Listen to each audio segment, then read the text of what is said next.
Welcome to another episode of Distance Cooking, where we fill our time and our bellies.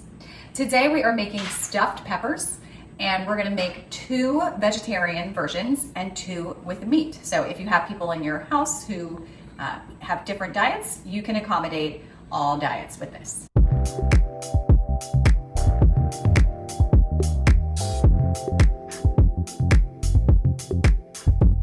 Open a jar of marinara sauce and coat the bottom of an 8x8 pan. Take the tops off of your bell peppers, remove the guts and the seeds from the inside. Chop a clove of garlic, finely minced. Add it to a large mixing bowl. Add a cup of cooked rice, any beans that you have, make sure you drain them. Some fresh cilantro. If you have some herbs, add whatever you have. About a cup of shredded cheese. I used mozzarella, provolone, cheddar, and Gouda, but whatever you have on hand. Stir everything together. Stuff the vegetarian peppers now in your pan, and then you're going to add a cup of cooked ground beef to the mixing bowl. Stuff your remaining 2 peppers with the meat mixture. Top the peppers with marinara sauce. Sprinkle some shredded Parmesan on top, or if you have other shredded cheese, you can use that as well.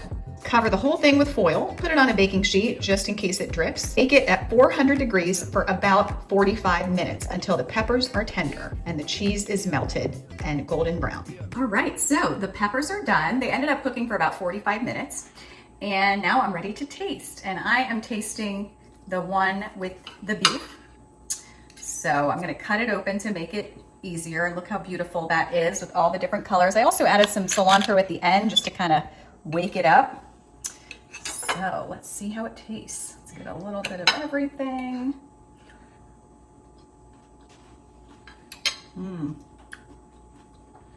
I taste the sweetness from the pepper, but it's tender. And I taste the meatiness from the beef and the creamy rice and the cheese. And then the cilantro gives it that hint of freshness at the end.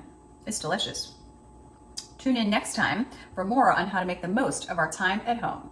How many mistakes do it take till you leave? When I'm left with my hand and my face all red and the face looking at you like, wait, I know I ain't a saint, and for